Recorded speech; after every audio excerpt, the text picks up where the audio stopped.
Esse podcast é apresentado por b9.com.br. Mamileiros e mamiletes, hoje é dia 23 de abril de 2020. Sejam bem-vindos ao nosso exercício semanal de respeito e empatia. Eu sou a Cris Bartz. Eu sou a Juva Lauer. E agora a gente quer te convidar a puxar a cadeira, passar um cafezinho, vem conversar com a gente. Vem de peito e mente aberta. Bora pro recado dos nossos parceiros do Bradesco. O Bradesco continua apoiando a cultura mesmo em tempos de crise. Afinal, a arte também é uma forma de enxergar um futuro melhor. E hoje vamos falar do projeto Bravoz.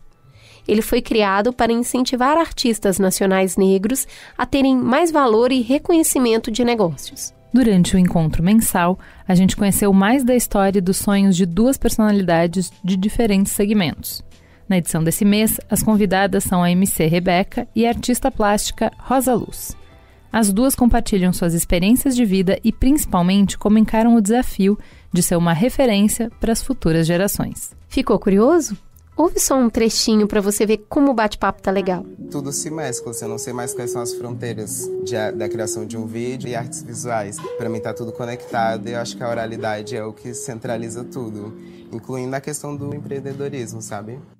Eu posso ver, eu posso falar, eu posso usar meu microfone para poder alertar outras mulheres, então acho que o meu microfone serve de tudo, sabe? Outras mulheres ainda estão escondidas e vão sair assim da caixinha. Dá pra ver que esse papo vai render muito, né?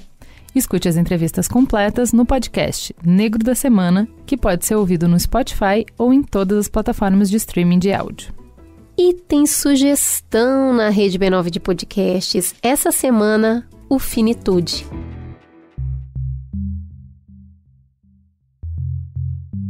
Com um cuidado todo especial e uma sensibilidade incrível, a apresentadora Juliana Dantas se propõe a repensar a nossa ideia de fim, do final das coisas, das relações e até mesmo da vida. Esse bate-papo nos leva a refletir muito sobre muitas coisas.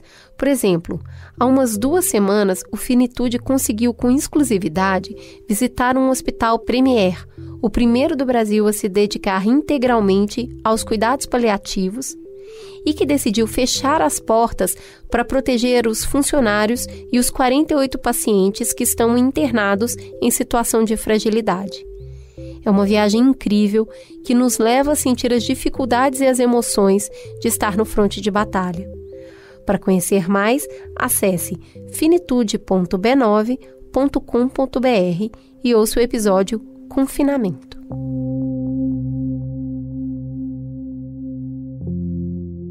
Agora é a vez da nossa coluna A Vida Pós-Covid-19 – Futuros Possíveis. Vamos pensar juntos em impactos que um vírus pode trazer para a sociedade. E nessa semana, a gente fez a seguinte provocação para a jornalista de tecnologia, Cristina De Luca. Há quase 5 anos, o Congresso debate sobre a regulamentação da telemedicina. Ela é vista por alguns profissionais como a chance de levar especialistas a atenderem pessoas em regiões mais remotas. Outros são veementemente contra, justificando que o exame clínico é o que mais importa em uma consulta, e ele fica amplamente prejudicado se feito à distância. A pauta já entrou e saiu de votação algumas vezes sem acordo. Aí vem o coronavírus.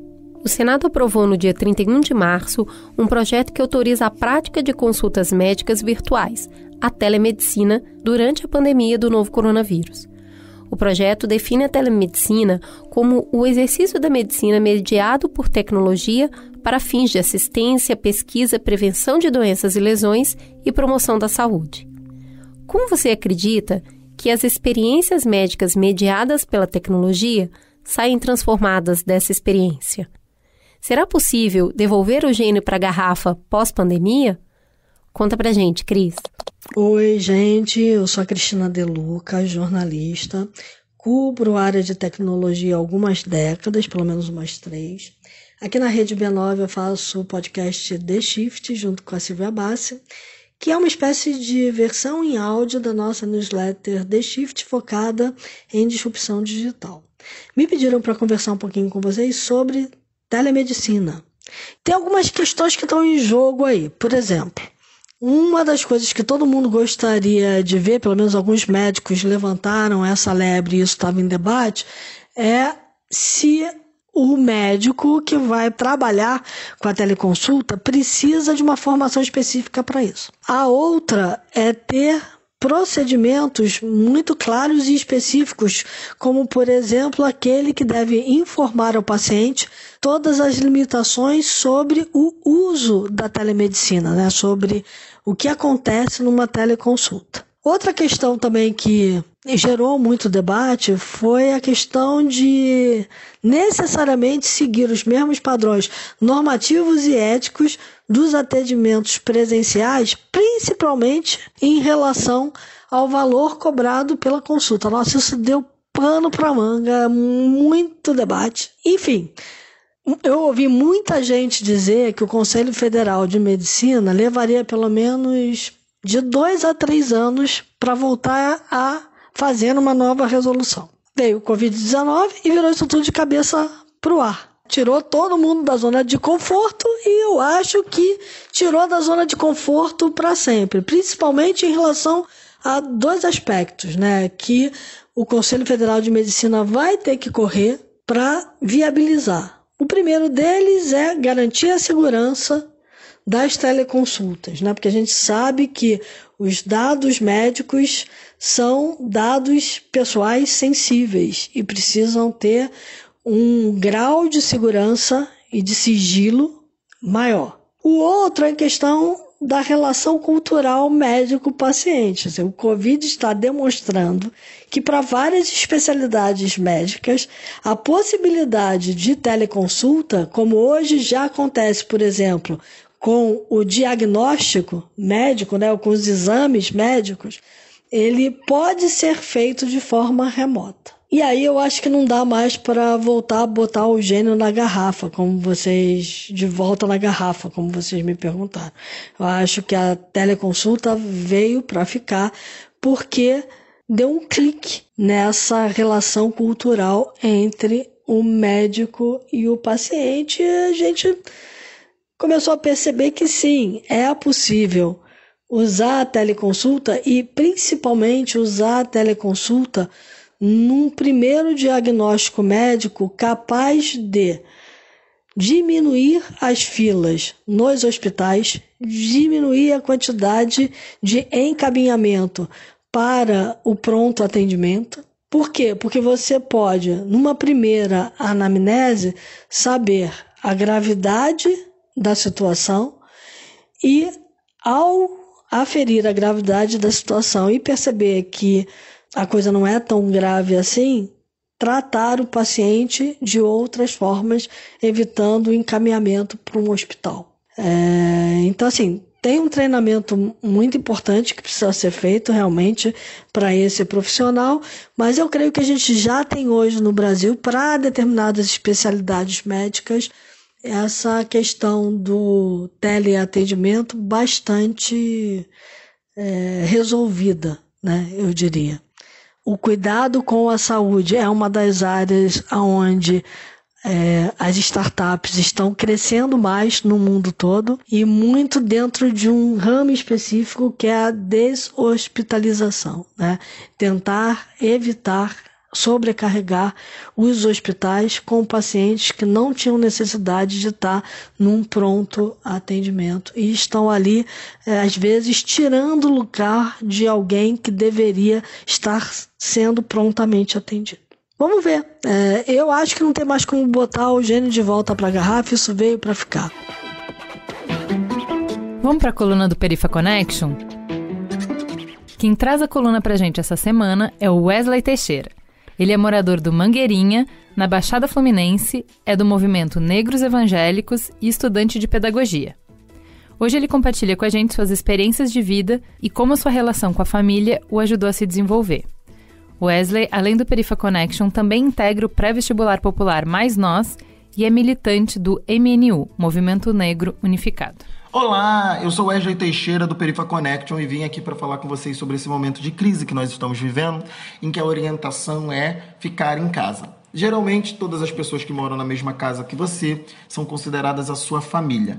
Esse conceito é um conceito que está em disputa. E eu acho muito importante dar significado a essa palavra.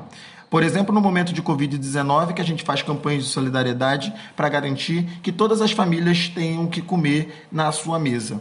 Essa é uma ação de solidariedade, mas que visa também cobrar ao Estado fazer o seu papel de situações que já vinham acontecendo antes do Covid-19 e que ajudam a proliferação dessa pandemia. Aqui a gente conseguiu atingir 2.441 famílias de Caxias.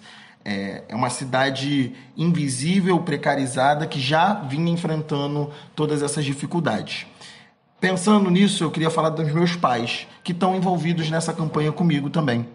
Meu pai, ele nunca deixou faltar amor. A gente passou por muitas dificuldades, a gente passou por situações de fome também, de necessidade, de muitas vezes morar de favor. É uma parte que eu falo pouco da minha vida, estou abrindo aqui com vocês nesse áudio, mas nunca faltou amor. Minha mãe, ela sempre foi a responsável pela cultivação da nossa fé. E ela também foi responsável pelo nosso estudo, que permitiu, por exemplo, que eu fizesse uma universidade, né? Uma mulher empregada doméstica e que hoje também faz universidade depois da minha entrada para ela. Então, que dedicou a sua vida para mim fazer universidade e que hoje faz universidade comigo. Eu tenho muito orgulho deles. Assim. Eu devo tudo que eu sou e aonde eu cheguei, tudo que eu faço a eles, sem dúvida, e eu queria reconhecer isso. E eu sei que isso é um privilégio, assim, que nem todo mundo tem uma família assim. Meus pais, eles se abriram às minhas ideias quando eu conheci, por exemplo, a esquerda, quando eu conheci o movimento negro, e foram ouvindo, e muitas vezes nos confrontos, ouvido, e eu aprendi com eles, e eles aprendem comigo, e essa troca de ideias é o que eu desejava para todas as famílias. Por fim, eu também estou formando a minha família. Há 5 anos eu tenho uma companheira que divide comigo, partilha comigo a vida e que compartilha essa caminhada. Essa caminhada que também é militante nas questões sociais e essa caminhada que também é na fé em Cristo libertador. Obrigado, Daniele, por fazer parte disso. Estou falando isso tudo, hoje eu lancei a minha página no Facebook, por causa dessas campanhas a gente quer dialogar com mais gente, eu cheguei ao limite de amigos. Wesley Teixeira, sigam lá no Facebook, e o primeiro post é um pouco desse áudiozinho aqui que eu mandei, falando um pouco de mim, nessa coluna que a gente está sempre trocando. Então, valeu, é isso, tamo junto. Teta. Desde o início do ano, o mundo está lutando para entender completamente o novo coronavírus, seus sintomas, disseminação e fontes. São cerca de 4 intensos meses, mas ainda assim são apenas 120 dias. Ninguém é capaz de dizer com exatidão como se transmite e como o corpo reage quando infectado. Para alguns, pode parecer um resfriado comum. Já para outros, é uma infecção mortal que destrói os pulmões e empurra o sistema imunológico para trabalhar em alta voltagem, destruindo até células saudáveis. A diferença entre a vida e a morte pode depender da saúde do paciente, idade e acesso aos cuidados, embora nem sempre. Já se sabe que se uma pessoa tem o Covid-19 no corpo, ele pode estar localizado no trato respiratório superior, pronto para ser espalhado por meio da respiração, da tosse ou de um espirro, por exemplo. Mas ainda não está claro quantas partículas uma pessoa precisa receber para ficar doente. Na influenza, um vírus já amplamente conhecido, apenas 3 partículas são suficientes para desencadear uma infecção em uma pessoa. No meio dessa pandemia, um grupo de alto risco se destaca: os profissionais de saúde.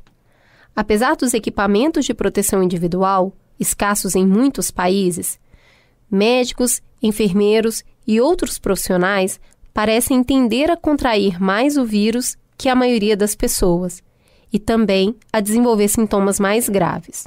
Para especialistas, grande parte da explicação passa pela quantidade de vírus a qual eles são expostos, além também da faixa etária e de eventuais condições pré-existentes, como diabetes e doenças cardíacas.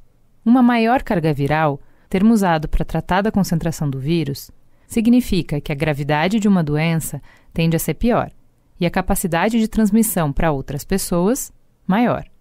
A conta é simples. Quanto mais vírus a pessoa tem, mais chance ela tem de transmitir e de ter os sintomas mais graves da doença. E quem passa o dia lidando com pessoas que estão ou estiveram doentes, ou seja, quem está no fronte do combate, corre mais risco. Não existe um número oficial para quantos profissionais de saúde foram infectados com o novo coronavírus no Brasil. Um cálculo feito pela Folha de São Paulo estima que até o dia 16 de abril, um total de 8,2 mil profissionais foram afastados por apresentar sintomas ou fazer parte do grupo de risco. Só em São Paulo, foram 3.865 afastamentos. Eles representam 4,8% do total de doentes, sendo que 532 com teste positivo para o Covid-19 e 3.333 com síndrome respiratória aguda. Pelo menos 11 profissionais de saúde já morreram em decorrência da doença. Nos Estados Unidos, mais de 9 mil profissionais de saúde foram infectados, o que representa cerca de 11% dos casos confirmados no país, e ao menos 27 morreram em decorrência da infecção até o último dia 9.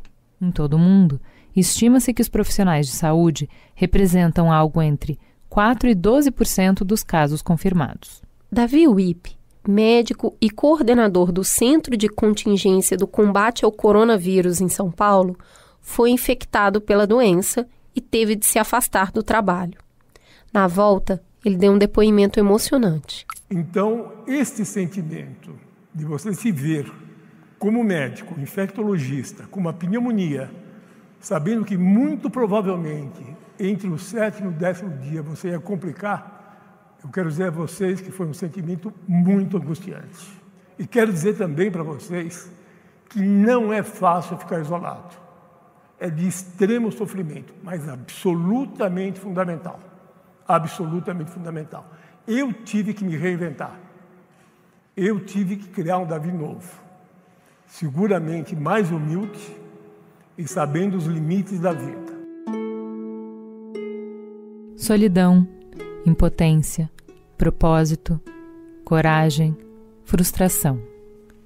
Vida e morte se misturam no dia a dia dessas pessoas. Ver o último leito de UTI ser ocupado e saber que terá que negar a próxima internação. Dar alta para um veterano da Segunda Guerra Mundial de 99 anos que venceu o vírus. Trabalhar 24 horas sem folga e muitas vezes sem equipamento de proteção. Ter que ligar para uma mãe informando que seu filho faleceu.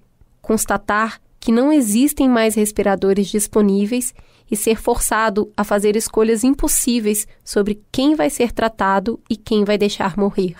Perder sua casa, sua família, deixar de ver seus próprios filhos. Tratar seus amigos de trincheira, que ontem estavam na batalha e agora caíram doentes. Essas são algumas das situações que esses profissionais enfrentam. A morte é completamente incontrolável. E por mais que os profissionais de saúde vejam nela o grande inimigo a ser vencido, sabemos que no final do dia ela pode ser apenas adiada. Dessa forma, a humanidade vence, não a morte. Porque o papel de profissionais da saúde passa a ser o cuidado. Se certificar que as pessoas estejam confortáveis e sem dor. Que os sintomas da doença estejam controlados. O real inimigo a ser vencido é o sofrimento. É um trabalho sobre companheirismo. É sobre estar em um relacionamento com uma pessoa num momento de grande dor na sua vida. Em tempos em que, de um lado, um presidente da República chama a pandemia de coronavírus de gripinha e uma briga política derruba o ministro da Saúde, do outro, milhares de pessoas ao redor do mundo têm usado suas janelas para homenagear os profissionais de saúde com palmas e gritos de obrigada. Em tempos em que um lado da sociedade se levanta pelo fortalecimento do SUS e das condições de trabalho dos profissionais de saúde, do outro, acontecem manifestações pelo fim do isolamento social, inclusive na frente de hospitais. como continuar atendendo no meio desse caos? É para dar rosto a essas pessoas que hoje o Mamilos conta a história de profissionais de saúde na linha de frente contra o Covid.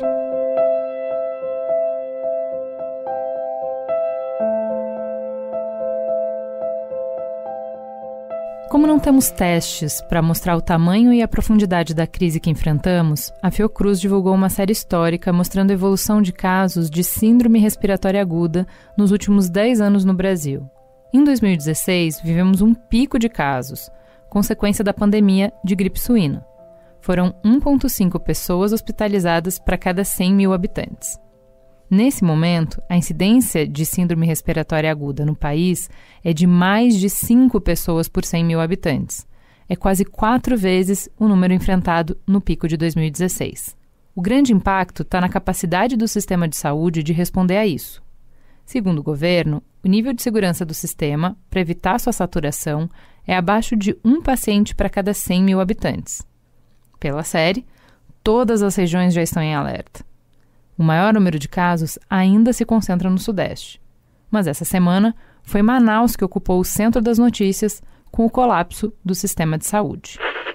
O número de mortes pela doença no estado chegou a 185, com mais de 2.100 casos confirmados, entre eles de muitos profissionais da saúde. Hoje, a Prefeitura de Manaus anunciou que está fazendo valas comuns, chamadas pelo órgão de trincheiras, para enterrar vítimas do novo coronavírus. E é de lá que começamos a contar nossa história. Sou fisioterapeuta respiratória intensivista em 2 hospitais, um público e o outro privado, em Manaus, um dos epicentros da epidemia no Brasil. O hospital público onde trabalho não é referência para tratamento da Covid. Eu atendo casos variados, infecções respiratórias por outros vírus, H1N1, influenza, crianças doentes renais, crianças cardiopatas. Atendo conforme a demanda hospitalar. Na minha atuação, fisioterapia, quem cuida de Covid também cuida dos outros casos, e nós somos poucos atendendo. Não ser um hospital de referência Covid tem nos deixado vulneráveis para exercer as nossas atividades. A maior parte dos recursos foi aplicada nas unidades que se tornaram referência, e acredito que aí tenha ocorrido uma falha de gestão. Era previsível que todas as unidades da rede de assistência ficariam afetadas, então todas deveriam ter recursos para o enfrentamento.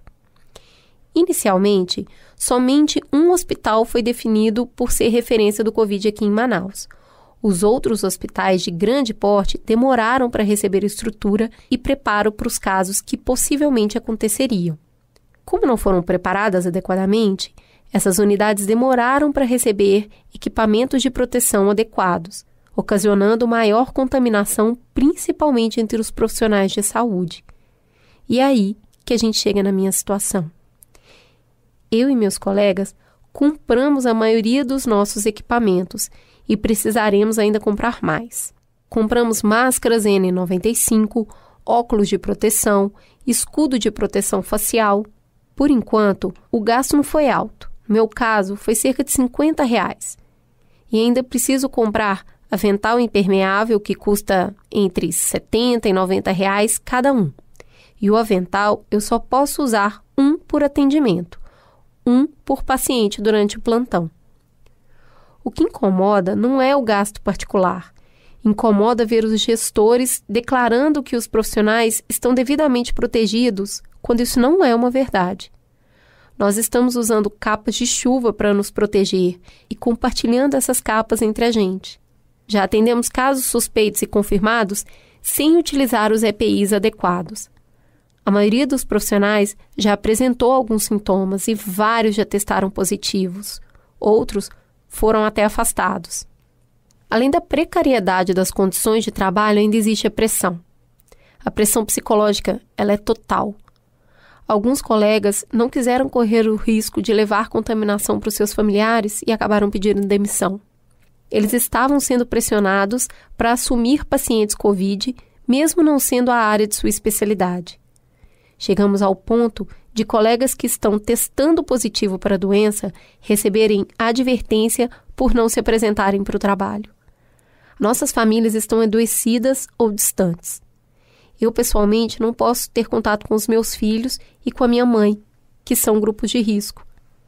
Tenho a guarda compartilhada dos meus filhos, mas há semanas eles não ficam comigo. Eu estou morando sozinho. A minha filha mais velha é asmática, a minha ex-companheira também, e a minha mãe é hipertensa. Eu não posso colocá-los em perigo. Então, eu sigo só. Me sinto negligenciado pelas autoridades do Estado. Os meus colegas, eles sentem o mesmo. Temos compartilhado essas mesmas angústias, temendo ser transmissores da doença para os nossos familiares e também para os pacientes. Eu esperava que os gestores daqui ouvissem quem está na linha de frente, que eles tomassem decisões condizentes com o cenário atual. Eu queria que o Estado investisse no equipamento adequado para que eu pudesse trabalhar nesse enfrentamento ao corona. Gostaria que não subestimassem as consequências da doença em pacientes pediátricos. Aqui na unidade foram 3 casos confirmados e a gente já tem um óbito. Eu queria muito que pagassem o salário dos meus colegas enfermeiros que estão sem receber e continuam trabalhando, cuidando das pessoas com toda a dedicação. Apesar de tudo, seguimos. O medo existe. O risco sempre existiu para quem trabalha em hospitais e é intensivista como eu. O medo nunca nos paralisou. Sabemos que o nosso trabalho é importante, que é necessário. Eu não preciso de aplausos, nem de homenagens, eu não sou o herói. Eu preciso de condições dignas de trabalho. Queria mesmo é não me sentir tão abandonado. Em uma matéria para a BBC News Brasil sobre os desafios que os profissionais de saúde enfrentam, os jornalistas Leandro Machado e Rafael Barifouzi ouviram um relato dramático. Um paciente com Covid-19 precisou ser entubado emergencialmente na UTI, mas a médica de plantão não tinha máscara disponíveis. E esse procedimento é um dos que deixam os profissionais de saúde mais expostos ao vírus. Ela fez o procedimento mesmo assim, e ela tem mais de 60 anos. Decidiu encarar o risco. No dia seguinte, aconteceu a mesma cena, mas outro profissional de saúde falou que não iria fazer, porque não queria ser um mártir. A falta de equipamento de segurança não é um desafio que só os brasileiros estão enfrentando. E o governo britânico emitiu novas orientações sobre o uso de equipamentos de proteção médica em hospitais diante do risco de escassez. Mas algumas das recomendações não agradaram os profissionais de saúde. Entre as orientações do governo para os médicos está a reutilização de alguns equipamentos. Já falamos aqui no Giro do Covid que a escassez de material gerou situações de pirataria governamental impensáveis, com manobras torpes do governo americano para interceptar cargas com destino a outros países. Esse cenário motivou o governador do Maranhão a criar uma operação engenhosa para garantir o acesso a equipamentos para o seu estado. Para driblar os outros interessados, o governo mudou a rota de compra e trouxe a mercadoria pela Etiópia. Ao desembarcar em São Paulo, a carga veio direto para o Maranhão e só aqui passou pelos trâmites da Receita Federal, evitando que ficassem em São Paulo por ordem do governo federal. Mas não é só quem trabalha dentro dos hospitais que é impactado pela falta de equipamento de proteção. Meu nome é Breno Baeta. Sou formado em Ciências Sociais pela Universidade Estadual de Minas Gerais e sou o único coveiro responsável pelos 2 cemitérios da cidade de Cristiano Ottoni, em Minas Gerais. Há alguns dias fiquei sem conseguir dormir, à beira de uma crise de ansiedade, por ter que fazer meu primeiro sepultamento de caso suspeito de Covid-19 e não ter o básico de EPIs para usar. A profissão de coveiro é extremamente precária. E, historicamente, sempre tivemos um tratamento que não condiz com a real valorização que a classe merece e precisa. Eu trabalho sozinho, faço as covas e os sepultamentos. Mas como existe uma demanda por trabalhos em alvenaria, a gente conta com 2 pedreiros que atendem, de maneira particular, aqueles que têm condições financeiras e desejam construir um túmulo, fazer reparos. Ou seja, quem tem dinheiro vai para uma sepultura, quem não tem é enterrado numa cova rasa por mim. Cada pedreiro possui um ajudante que trabalha junto com ele. Aqui são 2 pedreiros, 2 ajudantes e eu. e ninguém tem EPI. E olha que tanto na construção civil quanto no serviço funerário, os equipamentos de proteção individual são necessários. A profissão de coveiro já pede por EPIs por causa do contato que temos com os restos mortais nas exumações. Olha o nível de exposição. Na exumação, a gente abre o túmulo ou cova, depois de 5 anos, e coloca os quase 100 ossos do corpo humano dentro de um saco de lixo. Esse saco de ossos permanece na sepultura particular ou os ossos vão para um ossário geral. Os restos de roupas e madeira são queimados. Em tempo de coronavírus, os EPIs ficam ainda mais necessários. Precisamos de macacão, aquele que é usado para trabalhar em esgotos, pintura, etc. Precisamos também de luvas de limpeza, escudo de proteção facial, máscara N95 e óculos de proteção. Bota de segurança foi o único EPI que eu recebi em 4 anos de trabalho no cemitério. E olha que ela só chegou agora.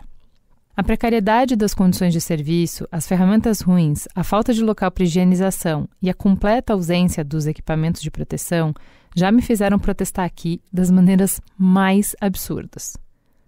Como eu amo rock, passei a usar como meu, entre aspas, novo uniforme, camiseta das bandas Sepultura, Sarcófago, Grave e, entre aspas, renomeei o cemitério com o nome do Ozzy Osbourne, com direito a placa e tudo. O meu protesto causou polêmica, gerou um burburinho danado numa cidade tão pequena e foi parar nas redes sociais e em alguns jornais. Depois de um pouco de dor de cabeça, o protesto me garantiu a construção de um banheiro e de uma sala no cemitério. Mas os EPIs nunca chegaram. Nem para mim, nem para o coveiro anterior, o Sr. Eli, que trabalhou como coveiro durante 20 anos. A única proteção que eu tenho são saquinhos plásticos para improvisar como luvas.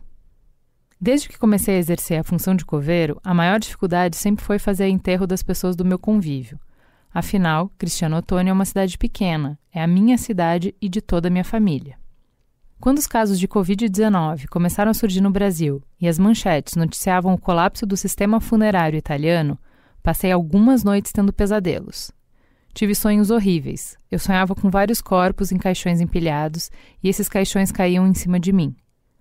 No sonho, eu tinha que desviar dos caixões e conferir se eles não estavam se abrindo.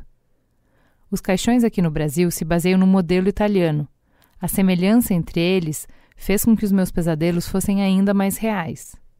O ritmo de trabalho aqui sempre foi tranquilo. Eram apenas 2 ou 3 sepultamentos por mês. De repente, a coisa começou a ficar estranha. Entrei o mês de abril com 5 sepultamentos, sendo 4 com laudo médico de pneumonia ou insuficiência respiratória. Um dos sepultamentos que fiz esse mês foi de uma pessoa natural daqui, mas que faleceu em Belo Horizonte. Ela atualmente morava lá. Laudo, pneumonia. Caixão lacrado e no velório todos os familiares e amigos usavam máscaras. Ver aquela cena foi assustador. Eu não tinha máscara, nem luvas, nem nada. A família colocou o caixão dentro da gaveta, eu levei o carrinho de mão com cimento até a sepultura e a fechei. Minha única proteção foi o distanciamento. Quando vi todo mundo de máscara e eu sem nenhum tipo de proteção, a sensação de impotência foi pior do que quando a gente é assaltado. Hoje chegaram 4 máscaras e 2 pares de luva para mim. Quanto tempo esse equipamento vai durar? O mais doloroso disso tudo é estar longe da minha família. Eles estão em um sítio afastado e eu fico aqui na cidade sozinho. Não há brecha para fraqueza, para nenhum tipo de sentimento. É horrível chorar sem perceber. Do nada o olho está todo molhado. Acho que os meus sentimentos, as minhas angústias, os meus medos estão até a tampa e às vezes transbordam sem que eu consiga perceber.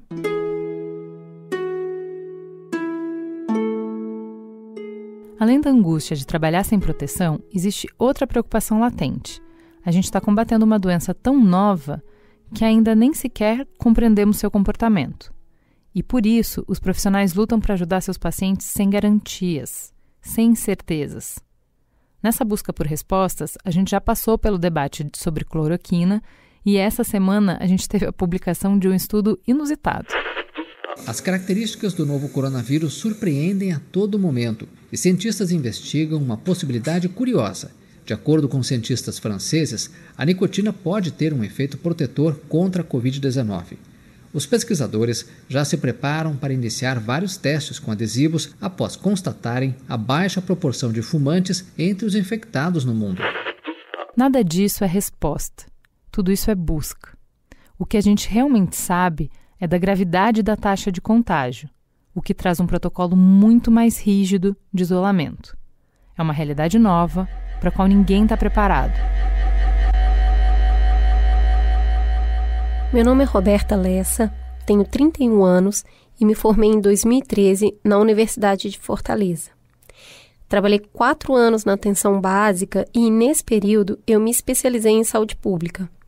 Hoje, trabalho como residente de neurologia no Hospital Geral de Fortaleza.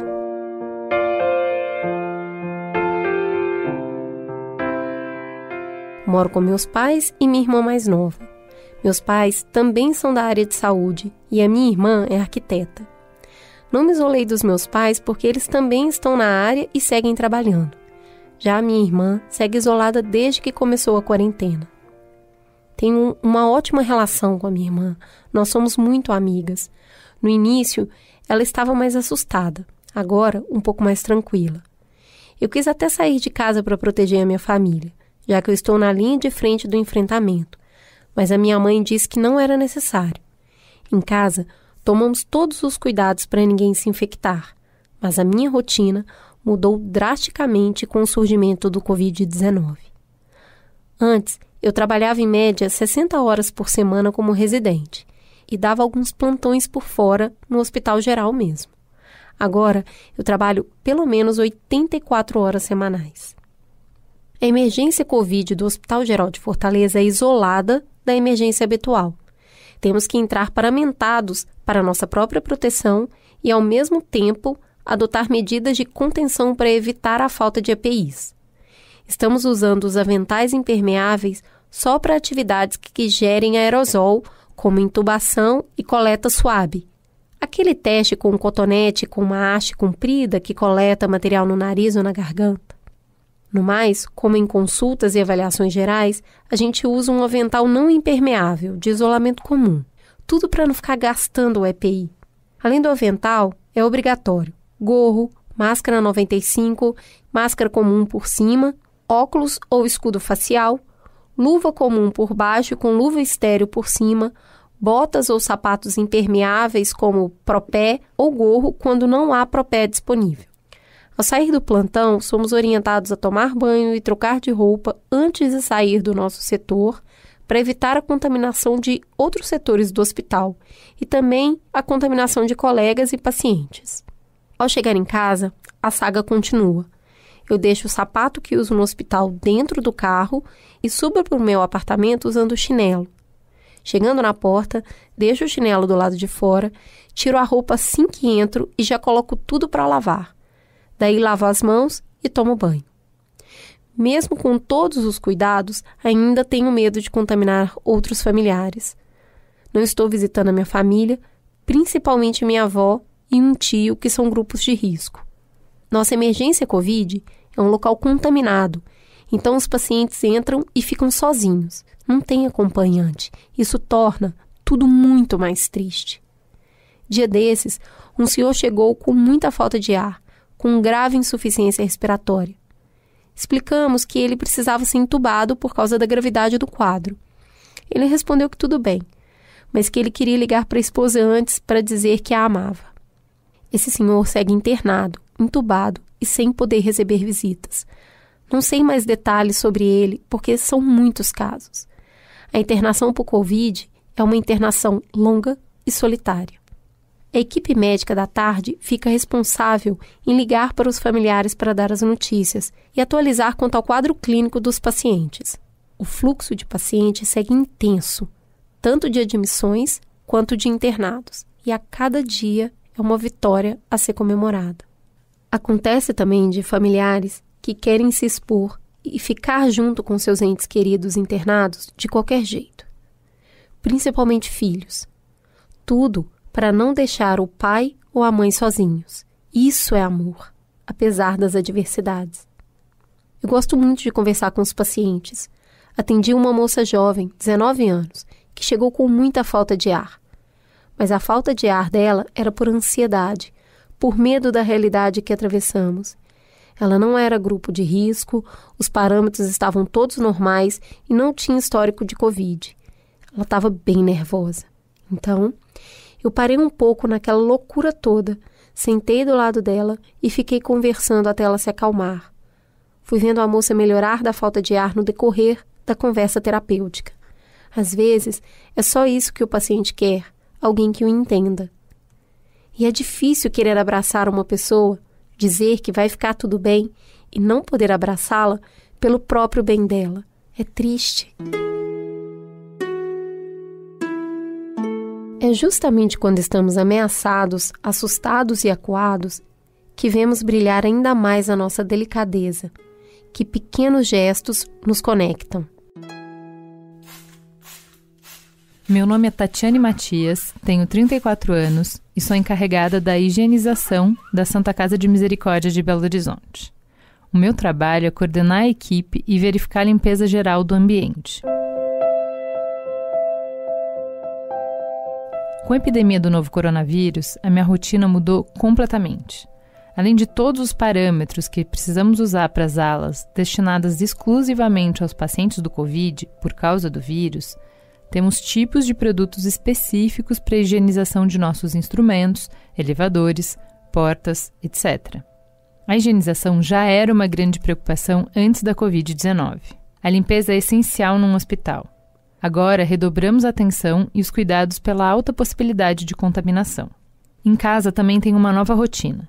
Sou mãe de um lindo casal de filhos, a Jennifer, de 14 anos, e o Rodrigo, de 13, e faço tudo para não contaminá-los. Quando chego em casa, já não entro como antes. Tenho um roupão me esperando do lado de fora, tiro a roupa toda, coloco para lavar, embalo os meus sapatos em sacos plásticos e deixo no quintal. Os meus filhos me ajudam muito. Eles sabem da importância do meu trabalho e da gravidade do que estamos vivendo nesse momento. Uns dias atrás, chegou na internação um paciente muito debilitado. Toda a equipe cuida dos pacientes com mais carinho, porque eles não podem receber visitas. Todos os dias, os familiares recebem boletins. Após um boletim, eu estava com a minha equipe fazendo a higienização do elevador, quando a mãe desse paciente parou, perguntou nossos nomes e pediu: "Por favor, cuida bem do meu filhinho. Que Deus abençoe vocês." Era uma senhora idosa, preocupada, que viu na gente um conforto. A nossa equipe ficou muito emocionada. Poder realizar o meu trabalho me faz levantar da cama com um sorriso no rosto e a esperança renovada a cada dia. Eu espero que a população se conscientize da importância de cada um fazer o seu papel, se informando mais, se prevenindo. Gostaria que a população soubesse que estamos aqui por ela, dia após dia, com receio sim, mas também com coragem, sempre dando o nosso melhor. Agora a gente vai sair do hospital e acompanhar os nossos protagonistas na sua dupla jornada. Vamos voltar para casa para ver como eles estão lidando com seus medos, com as suas angústias, com a solidão. Porque existe muito amor na linha de frente. A gente fica de pé pelas pessoas que nos apoiam na retaguarda. Me chamo Bruna, sou enfermeira em um grande hospital de São Paulo, capital, e trabalho diretamente com pacientes de Covid positivo e suspeitos. Trabalho na semi-intensiva de pacientes adultos. Desde que o meu setor virou referência em Covid, o perfil dos internados mudou. Aumentou muito a complexidade dos casos e a rotatividade de paciente. Tratamos todos os pacientes como casos confirmados de Covid, mesmo que sejam apenas suspeitos, tudo para ter certeza de que não iremos nos contaminar nem contaminar outras pessoas. Confesso que no início senti muito medo, logo que tudo começou. Tive que ser afastada do trabalho justamente por suspeita de coronavírus. Cumpri o isolamento, aí saiu o resultado do meu teste e deu negativo. Até ter o primeiro contato com paciente de Covid, eu não conseguia nem dormir, nem me alimentar. Eu estava extremamente ansiosa e morrendo de medo. Medo por mim, mas principalmente por quem estava à minha volta. Meu noivo, minha irmã e os meus pais, que são, inclusive, grupo de risco. Depois do afastamento, assim que eu voltei a trabalhar, eu me mudei de casa para não expor a minha família ao perigo. E isso foi uma das coisas mais difíceis que eu já fiz até hoje. Eu fui morar com 2 primas, sendo uma delas também enfermeira. Após uma semana de convívio, a minha prima, que é enfermeira, foi contaminada pelo vírus e assim veio o meu segundo afastamento e meu segundo teste. Esse segundo também deu negativo e aí eu tive que me mudar de casa novamente. Hoje eu estou na casa de outro primo, com sua esposa e o meu noivo, que percebeu a necessidade de me apoiar mais de perto. O nome dele é Vitor e ele é um super companheiro. Ele sempre me motiva a ser uma pessoa e uma profissional melhor. Na primeira vez que me afastei do trabalho por conta da suspeita, o Vitor estava na minha casa.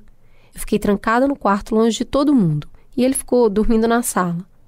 O tempo todo ele me ligava por vídeo, perguntando se eu estava bem, comentando alguma série que a gente estava assistindo junto, eu confinada no quarto e ele na sala. Ele levava comida para mim na porta todos os dias. Quando saiu o resultado negativo, ele me abraçou muito forte e por muito tempo. E ficamos ainda mais juntos até eu retornar ao trabalho. Quando veio a segunda suspeita de Covid, nos distanciamos novamente. Ele permaneceu na casa dos meus pais e a gente chorou um monte. Depois de uns dias, ele foi até a porta do apartamento onde eu estava. Ficava a uns 2 metros de distância. Conseguíamos nos ver, mas não podíamos nos abraçar. Só de olhar para o Vitor, mesmo de longe, eu já me sentia confortada. Logo que o meu segundo teste deu negativo, eu precisei, então, sair da casa da minha prima que estava positiva. Então, o meu noivo não pensou 2 vezes e se mudou para cá comigo. Para ficar mais perto de mim, para me dar mais apoio, mais carinho. Ele colocou tudo em risco, já que eu tenho contato direto, diariamente, com pacientes positivos. Todos os dias o Vitor me fala que sente muito orgulho de mim.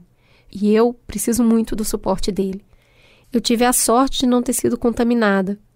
Mas vi a minha prima, a minha madrinha também foi contaminada e ela estava internada até essa semana.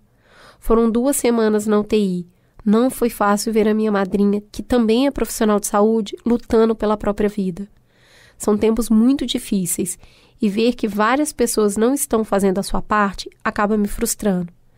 Sei o quanto o isolamento domiciliar pode ser difícil, tanto pelo lado emocional como pelo lado financeiro, mas a quarentena é necessária. No dia em que eu voltei a trabalhar, uma amiga, colega de trabalho, me disse uma frase que eu não esqueço. Quem está no meio do tiroteio não sente a bala. E é isso mesmo, o medo é constante, mas a gente segue na luta. Hoje consigo trabalhar mais confiante graças a todo o suporte que eu recebo.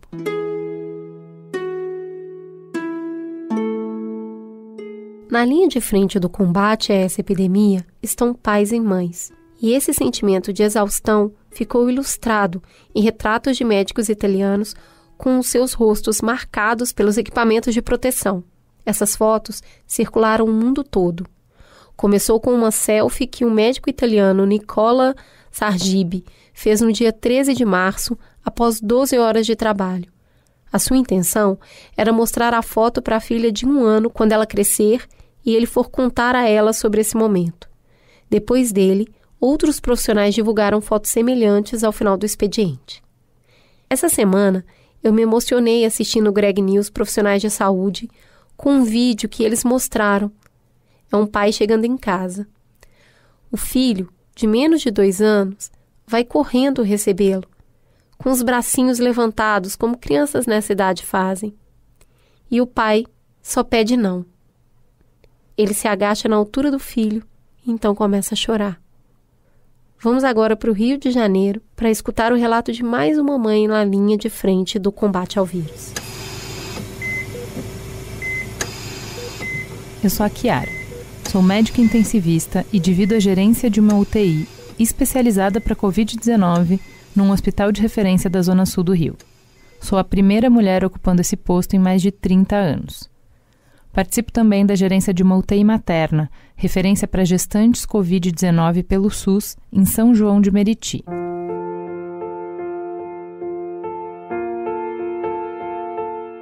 A minha rotina de trabalho, antes do Covid, equilibrava perfeitamente meus pacientes e minhas filhas. Eu encarava 36 horas de plantão semanal na UTI adulto, além da posição de médica rotina da UTI materna. Após o Covid, precisei mergulhar de cabeça em uma UTI exclusivamente para casos suspeitos e confirmados. Desde o dia 12 de março, eu estou isolada das minhas filhas. Eu tenho 38 anos e sou mãe de 2 meninas, uma de 11 e outra de 9 anos. Eu cedi a minha casa para o meu ex-marido ficar com as nossas filhas protegidas e me isolei em um outro apartamento que eu pedi emprestado. Eu tenho uma boa relação com meu ex, as nossas filhas são a nossa prioridade, a gente tem guarda alternada das meninas e um clima muito harmônico. Ceder a casa para ele foi uma questão logística. Por amor e proteção às minhas filhas, precisei compreender que me afastar do convívio diário era o mais seguro para a saúde delas, para que elas não fossem veículo de transmissão para outras pessoas, para pouparem a avó materna, que tem uma doença pulmonar e faz parte do grupo de risco. Me separar das minhas filhas foi a decisão mais difícil que tomei na vida. Emocionalmente, as meninas estão bem. Elas compreendem, mesmo que superficialmente, a necessidade da minha atuação no hospital e o nosso distanciamento. Elas falam com orgulho da minha história e falamos da saudade de estarmos agarradinhas o tempo todo. Ainda teremos um preço desconhecido a pagar por esse isolamento, mas agora é o melhor que eu posso fazer. Conversamos muito e elas perguntam: até quando isso, mamãe?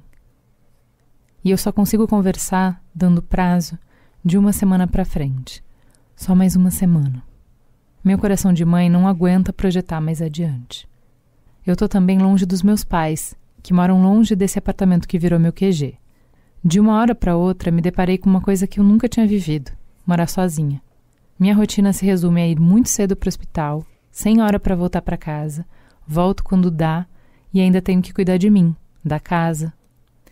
Tenho também que dar conta dos telefonemas contínuos dos pacientes, dos colegas de plantão com dúvida dos casos, dar atenção à família mesmo que à distância, ler e estudar diariamente o que a gente vê à beira do leito. É exaustivo, é muito exaustivo. Meus pacientes de consultório, suspeitos de Covid e sem gravidade, eu acompanho à distância. Nos falamos todos os dias para que eu acompanhe a evolução do quadro. Além disso, atendo os pacientes que não estão doentes, mas têm muitas dúvidas sobre Covid ou outros quadros. Vários pacientes mandam mensagens no WhatsApp só para saber como eu estou. Outros se preocupam, perguntam das minhas filhas. Essa troca entre médico e paciente existe e é importante. Não me imagino atendendo os meus pacientes sem esse laço tão próximo. Eles são mesmo especiais. Uma coisa boa e engraçada, pacientes que a gente já deu alta do hospital após a cura do Covid, também descobriram meu telefone. Passamos a nos falar sempre. Eu procuro orientá-los na recuperação domiciliar. Os meus amigos também são de ouro. Como fico praticamente o tempo todo nos hospitais, alguns amigos se dispuseram a fazer as compras para o meu apartamento, levar comida. Tenho amigas especiais que ligam, fazem chamada de vídeo. Eu tenho recebido muito carinho. A consequência emocional de tudo isso é grande. Tenho uma terapeuta que me acompanha à distância. Faço terapia com regularidade. A terapia ajuda a manter a mente organizada e tranquila. Pedi mais suporte terapêutico nesse momento de pandemia e isolamento da minha família. Fiquei com medo de reagir mal e não dar conta. No momento, não tem alternativa que não seja estar bem para trabalhar. Vamos um dia de cada vez. Tudo isso vai passar. Para além de impactar dramaticamente as nossas vidas, o Covid está transformando profundamente o jeito que a gente morre e os rituais que temos para processar o luto. Para falar sobre isso, a gente vai escutar uma última história. Tenho 39 anos, sou casada e sou mãe de 2 filhas. Sou técnica em enfermagem e atuo há mais de 20 anos em hospitais, quase que a vida toda no serviço público. Trabalho em 2 hospitais em São Paulo e um deles é referência em Covid-19. Eu gosto muito do que eu faço. Eu comecei pela necessidade de ter uma profissão e pelo modelo que tenho dos meus pais. Ambos trabalham em enfermagem, se conheceram no hospital, se casaram e tiveram 2 filhos, meu irmão e eu. Minha mãe, apesar de gostar da área de saúde e trabalhar nela, nunca me influenciou diretamente.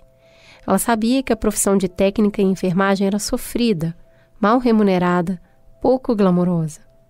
A minha mãe não queria isso para mim, mas eu teimei e fui. Sempre trabalhei com crianças e bebês, mas de uns anos para cá, o meu caminho foi desviando para o atendimento de adultos, em sua maioria velhinhos bem debilitados. Acho a minha função importante e eu sempre tive muito orgulho dela. Eu me sinto genuinamente um ponto positivo na humanidade. Eu sou boa no que eu faço e eu tenho colegas igualmente muito bons de serviço.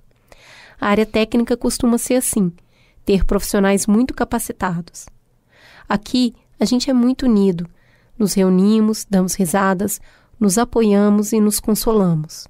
Precisamos dar força um para o outro, porque na prática, os gestores e gerentes enxergam os técnicos de enfermagem apenas como um número.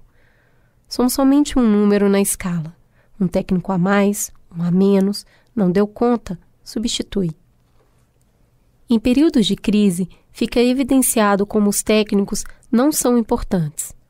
Vários colegas meus ficaram doentes e nem mereceram sequer o teste para detectar o coronavírus. A gente ali, sabendo que a unidade que trabalhamos tinha os testes, pacientes relativamente bem, com indicação para se tratar em casa, eram testados.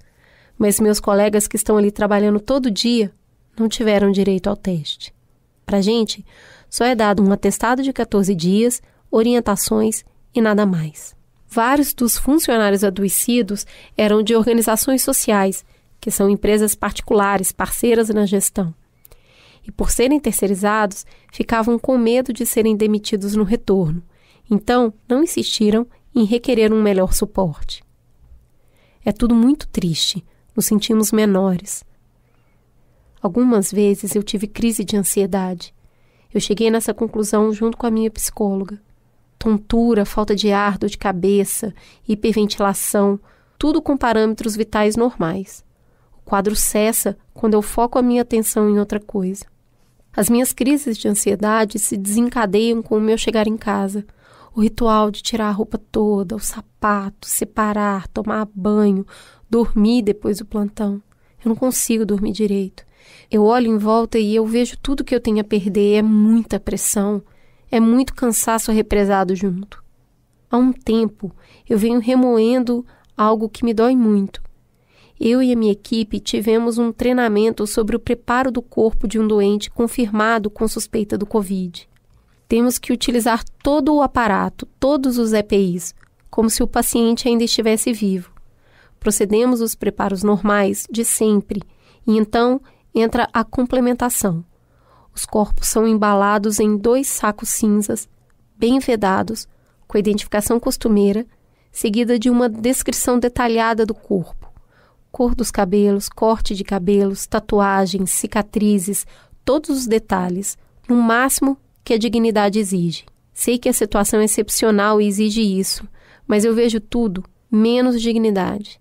O paciente morre sozinho, porque o familiar não pode visitar e nem acompanhar.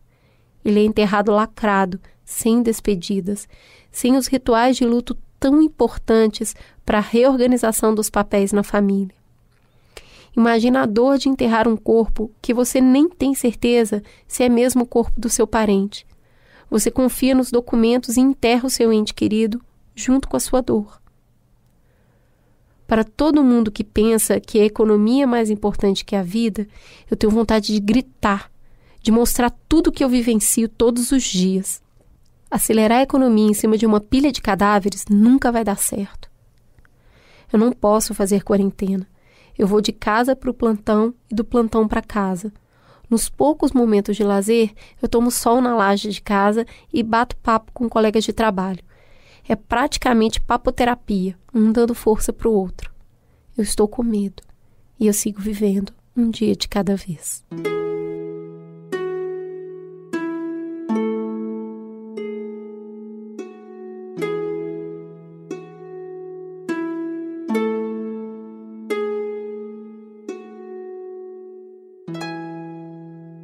Bora pro recado da Cambly?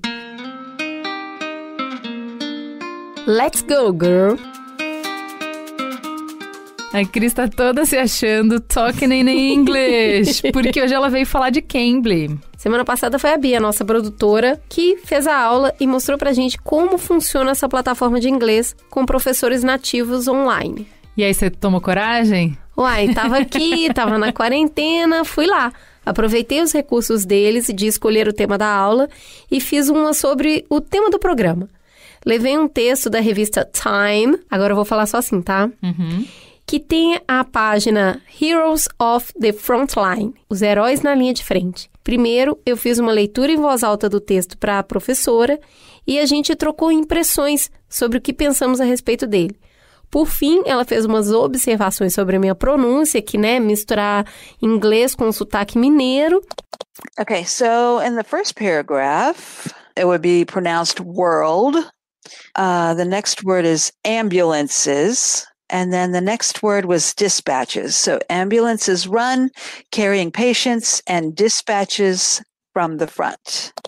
E essa foi a minha prática da semana. Eu achei muito legal, a professora foi ótimo, que me deu muita segurança para falar sem ficar com muita vergonha, sabe? E o legal é que não precisa marcar hora, né? Toda hora é hora, todo momento é momento. Super! Eu fiz aula de meia hora porque eu tava com um tempinho enquanto o Amos dormia, sabe? Ali no final de semana. Mas a partir de 15 minutos dá para você aprender inglês, lá, direto na fonte. Então vamos fazer assim, Cris. Eu vou deixar aqui na descrição o texto que você indicou e, claro, um super presente. Uma aula inteiramente grátis no Cambly. Não perde tempo, galera. É só entrar lá. Cambly. Cambly.com.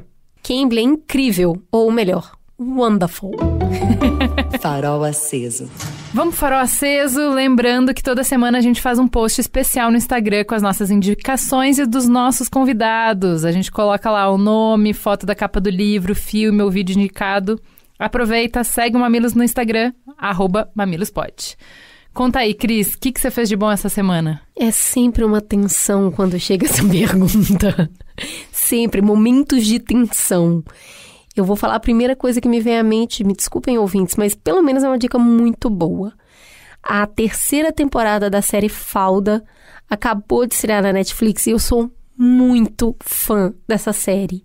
É uma série sobre a Mossad e como as relações palestinos e israelenses, grupos de pessoas, um tentando invadir o outro, aquela confusão danada. E acompanha um grupo de policiais investigando possibilidades de atentado terrorista. É tudo bom. Os atores são ótimos, pra mim eles são mesmo policiais, tá? Eu acredito em todas as ex-esposas, namoradas, amantes. Pra mim tudo ali que tá acontecendo é de verdade porque eles realmente me convencem. Não tem um furico no roteiro. Eu fico procurando e não tem. A 3ª temporada começou com tudo. Eu tô no 2º episódio, se não me engano, e você fala, entendi, então vai ser sobre esse personagem, esse terrorista ser perseguido. Não, amigos, porque Falda é assim, ela não se cansa de te surpreender. Vai lá, dá uma chance, começa pela 1ª temporada, é muito bom. E você, Juvalau, o que vai indicar? Juvalau fazendo cara de interrogação. Eu vou indicar, eu gravei o Boa Noite Internet, que voltou de um longuíssimo verão. Voltou do hiato de férias agora com o episódio, a entrevista que o Cris fez comigo. E tá muito legal, um monte de gente veio falar comigo, os ouvintes do Boa Noite Internet são muito fofos também. O título do programa é o Podcaster Pagliassi, que é sobre como é que a gente pode fazer um programa que vai dar esperança para as pessoas quando a gente está sem esperança, né? Quando você está desgraçado da cabeça, como é que você faz uma coisa que não desgraça as pessoas da cabeça? Vocês vão ver uma Ju completamente diferente lá. Eu tô falando muito palavrão, tô full pistola, como diz o Cris. Full pistolinha. Ele fala que a Ju Pistola é a melhor Ju. Então, se vocês quiserem ver uma versão diferente do que acontece no Mamilos, vão lá prestigiar o Boa Noite Internet. Mas a outra coisa que eu vou dar de indicação é finalmente, encontrei uma receita de bolo de cenoura que não batuma, que não fica pesado. E eu fiquei tão feliz com essa receita, tão feliz, que eu quero compartilhar minha felicidade com vocês. A receita tá lá em destaque no meu Instagram. Porque realmente é difícil, é um bolo mais pesado. Normalmente o bolo de laranja é mais fácil de fazer, bolo de chocolate é mais fácil de fazer. Mas o de cenoura é o melhor, amiga. Então você chegou no estado da arte. Então, olha, pra quem nunca faz bolo, pra quem erra todas as coisas, pode ir nessa receita, porque ela é uma receita que eu recebi no grupo das mães da escola, que é pra fazer com as crianças. Foi uma das mães do grupo que deu. Até dei crédito lá. Foi a Nina que deu essa receita. Então, Se você quiser fazer um bolo gostoso, fofinho, molhadinho, com as crianças, é um bolo de liquidificador. Ele tem 3 passos. Melhor bolo. Cara, é muito simples, ele fica realmente muito, muito gostoso. Enquanto você faz esse bolo, escute o desgraçado novo álbum do Strokes. Então, assim, lembra que eu dei a dica aqui do Tiny Desk? Tô começando a aprender, tô começando a conhecer novas bandas, que legal, eu tava tanto tempo sem ouvir músicas novas. Eu tava diversificando os meus gostos, tava conseguindo escutar, conhecer gente nova. E aí o Strokes vai lá e lança um novo álbum, desgraceira. Voltei pro meu vício, eu realmente virei aquele tiozão que só ouve Led Zeppelin, sabe? Então é isso. Ouçam Boa Noite Internet, façam bolo de cenoura e escutem o álbum novo do Strokes. Fala que te escuto. Você pode nos seguir no Twitter, no @mamilospod, como fez Bruno Milete. Eu queria dizer que eu não tenho maturidade para escutar vocês. Só lembro de Corona Bar e Corona Café. Eu vou propor para alguns amigos a live do café da tarde e da gelada do final de semana. Eu tô brincando, lógico. Mais um episódio que eu indico. O episódio não foi bom só para quem tem filhos. O título quase me afastou, mas eu aproveitei muito as falas sobre Hell Office. Eu disse que eu não tinha maturidade. A educação, a parte de autocobrança excessiva, foi bem legal. No Instagram, vocês nos encontram no @mamilospod. A Mariana Caracioli disse: Meninas, eu amei o tema dessa semana. Eu sigo muito as dicas do Daniel com o meu pequeno. E eu estava me sentindo super culpada em estar apelando para os filminhos, para a televisão. Eu fiquei aliviada de ouvir ele dizer que tá ok. Ser a mãe que é possível ser nesse momento, cuidar da casa, do home office, da saúde mental, foi realmente um acalanto para minha consciência. Valeu. A Gisele Medeiros disse: esse eu ouvi, me vi na questão da mãe solo. Tenho um filho de 2 anos e ele não anda, tem paralisia cerebral, pois só afetou a parte motora. Quando vocês falam que outra mãe se acostumou após 20 anos, nós, mãe solo, pedimos socorro da nossa forma, falando um pouquinho para as pessoas. Mas nosso pedido de socorro é tão baixinho que a gente desiste.